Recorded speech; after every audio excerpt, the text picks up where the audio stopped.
afternoon, sports fans, and welcome to today's lecture on nudity in sport in the ancient Greek world.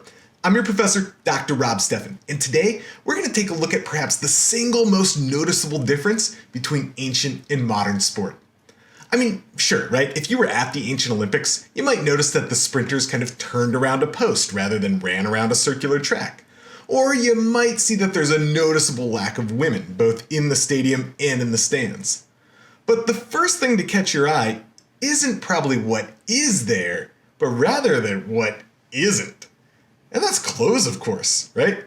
So for the vast majority of ancient Greek history, Greek athletes competed in the nude, right? Sprinting down the length of the stadium with their hair and their other bits flowing in the wind. Now today we're lucky enough to have a special guest, Dr. Sarah Murray from the University of Toronto, who very literally wrote the book on nudity in ancient Greek sport. So Dr. Murray, thank you so much for joining us today. Could you introduce yourself and tell us a little bit about what you do? Hey, Dr. Rob, it's great to be here. I'm a professor at the University of Toronto in Canada, and I mostly research late Bronze Age and early Iron Age Greece, going way back before all these boring texts started to get written. And I just wrote a book on the origins of nudity in Greek art and life. Well, we are just absolutely thrilled to have you here today. Thank you so much for taking the time to join us and share your immense knowledge of naked athletes. So could you tell us, how did you become interested in this topic, right? This relationship between nudity and sport in the ancient Greek world? I guess, the thing that I find exciting about the ancient Greek world is that the Greeks are pretty weird. So whereas most people like to compare, the Roman Empire to, say, the United States, when we look at ancient Greece, we see a lot of stuff that is unfamiliar to us. So I was really interested in the question of why the Greeks compete in sports naked, because it's weird and nobody else does that. So I wanted to understand why.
All right, so my understanding here is that the Greeks engaged in nude sport for centuries, right?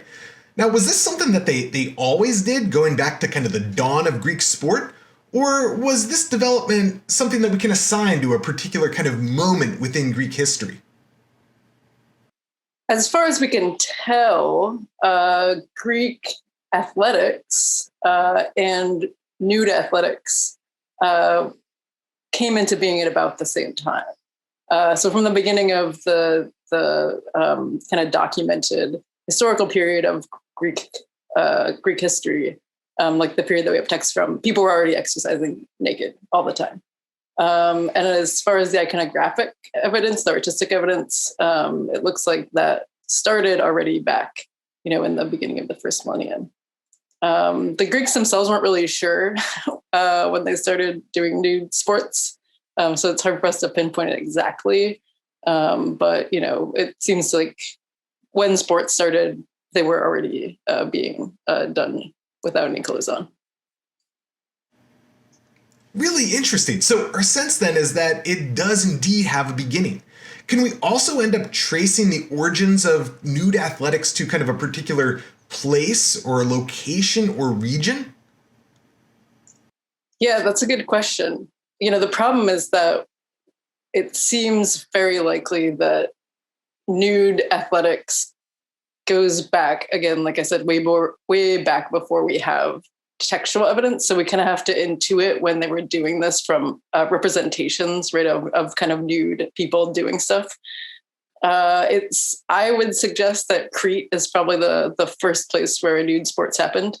But certainly the kind of first early version of the Olympic Games, which, we usually place around 800 BC or maybe a little bit earlier now, was also a very important kind of early adopter where nude running races would happen.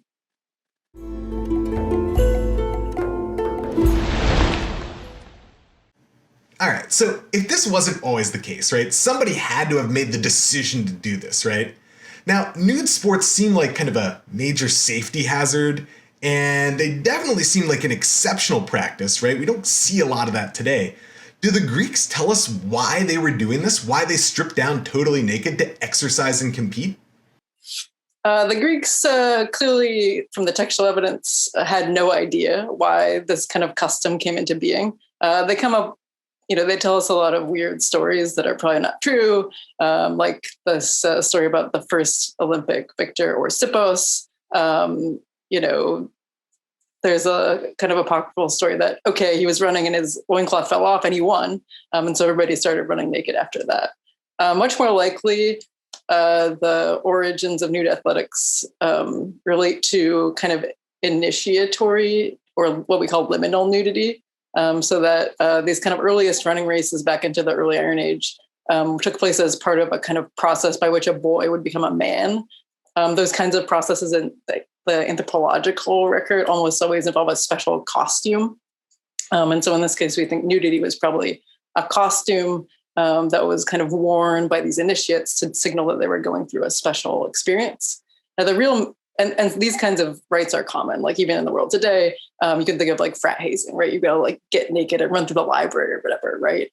The real weird thing with the Greeks is that it became so regularized, right? So it kind of escaped this initiatory or liminal contest and became a part of like everyday life. And there are lots of ideas about why that happened. Probably it has to have had something to do with the fact that part of the Greek educational system involved developing these kind of sexual relationships between older men and younger men. So having a lot of like nude guys, bronze and running around in the sun together probably supported or helped kind of cultivate those kinds of relationships. But this is still an active topic of research. Like no one's really sure. The Greeks didn't seem to know, and nobody else does either.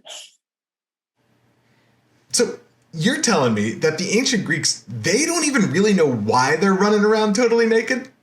What do modern scholars think of this, right? What are their explanations for this very unusual custom? Oh, yeah. Well, I guess I kind of covered that in the last answer.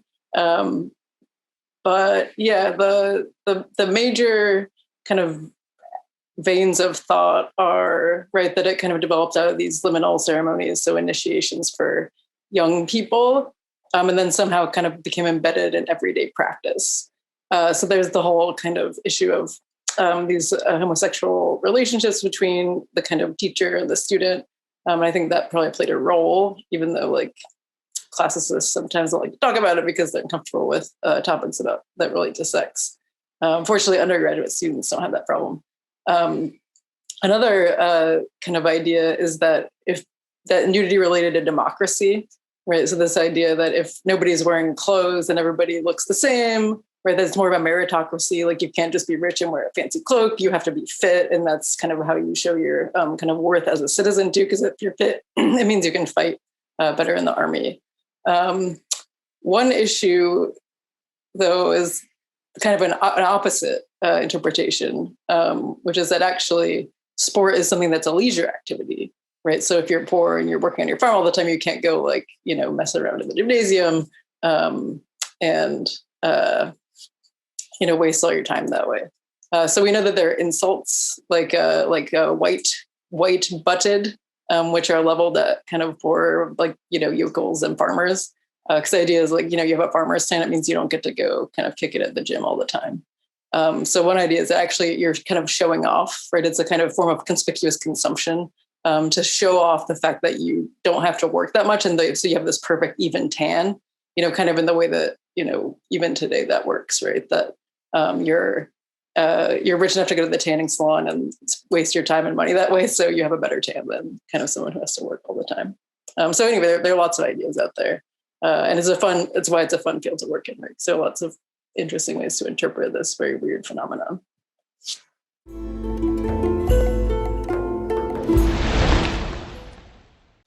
Okay, so we've talked a little bit about in this course about how like the Panhellenic games, they were primarily the domain of men, right?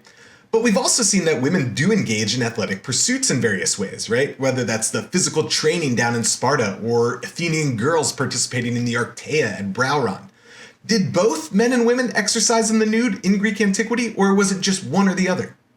For the most part, only men. Greek society had a very strong sense of gender roles.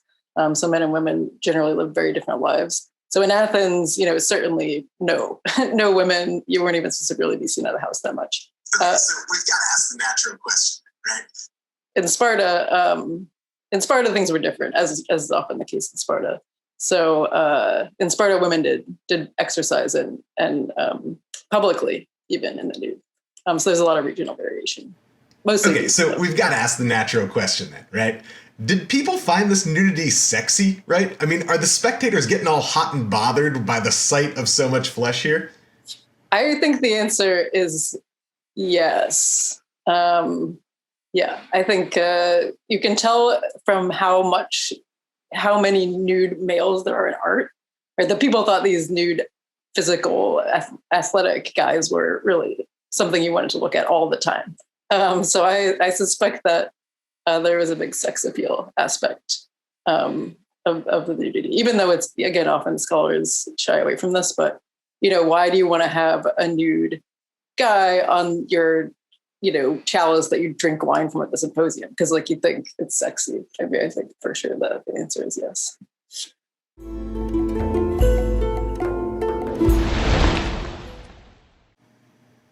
All right, so let's go ahead and broaden our discussion here a bit, right?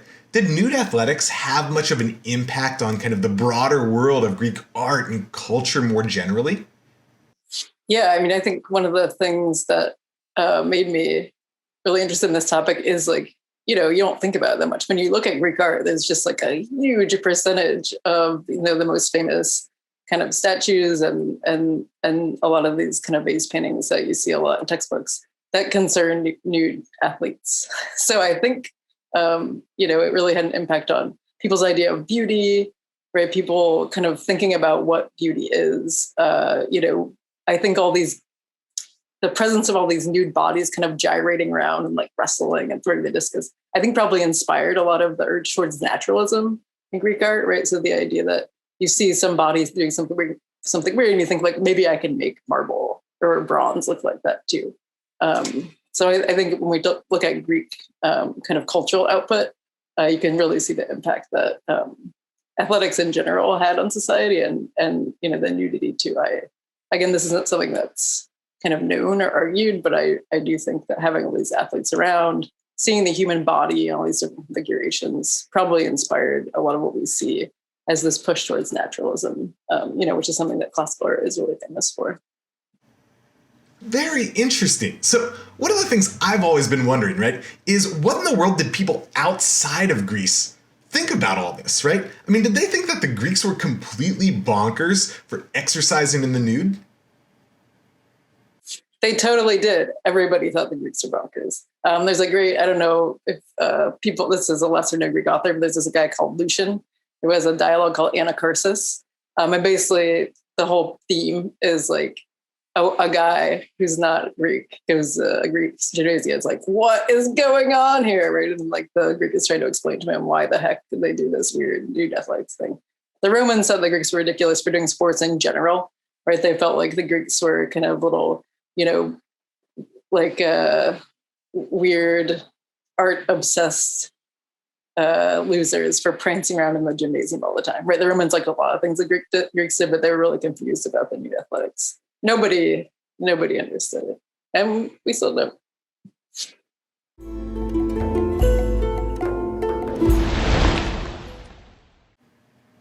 Okay, so obviously nude sports are no longer very popular. What happened here, right? Why did they fall out of favor? It's another great question. Basically, the ancient Olympics, right? Ancient athletic festivals, continued in the same way that the Greeks had been doing them since the 8th century BC, well into the Roman Empire, right? Even though the Romans weren't so sure about the nude athletic things, in the Greek world, under the Roman rule, this still continued to be a major part of culture. The end really came as a result of Christianity. So when the Roman Empire converted, became a Christian empire, things associated with paganism, right? And the Olympic Games is a religious pagan festival, and all athletics in ancient Greek were conducted in a kind of religious environment. That pretty much brought an end to things. So it was really the connection between athletics and paganism that kind of spelled the doom of the ancient Olympics and ancient athletics in general. All right, and I've got to follow that up with an opinion-based question, right? Do you think we should have a revival of nude athletics today? Would it make sports better and more interesting?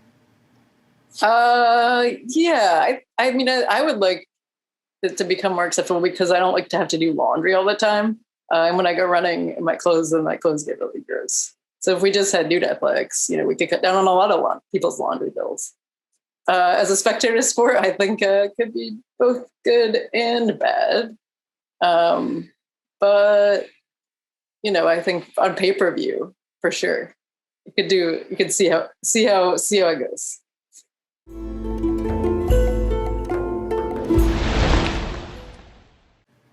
All right, so in each lecture, we always talk a little bit about parallels in the modern world, right? Are there any connections you can make here between nudity in ancient Greece and, well, kind of anything in modern athletics? Yeah. The thing that's really interesting to me is the way in which, we think about how we dress or don't dress, and kind of who we are, right? And I am really compelled by the idea that being really fit in today's world really is a sign of a certain status, right?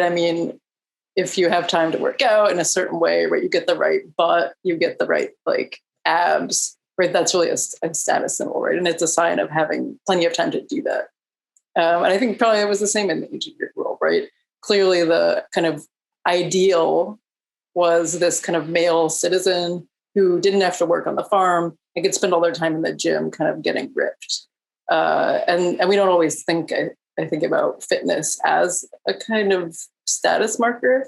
But I think the Greek case and then this sort of the emphasis on this nude body that you've built, through all this work, that's kind of still true today, right? The fact that if you work at the gym all the time, you show it off on Instagram all the time, right? And there's this kind of standard of beauty that's still a kind of ideal type.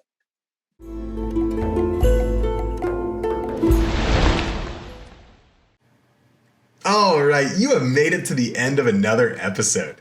And in today's lecture, we have heard from the illustrious Dr. Sarah Murray about the role of nudity in ancient Greek athletics, from its origins to its explanations to its eventual decline, as people realize maybe they should just, wear some shorts and a t-shirt. Anyway, Dr. Murray, thank you so much for joining us today and for your valuable contribution on this topic of nudity. Any last takeaway points before we wrap things up? I think the most important final thought is that the Greeks are much more interesting than the Romans, and you should study them instead. Awesome stuff. So thank you so much once again for joining us today. And students, remember that it's not the uniform that makes the player. So just go out there and show you've got nothing to hide. Just a couple lessons you can learn from nudity and ancient Greek sport.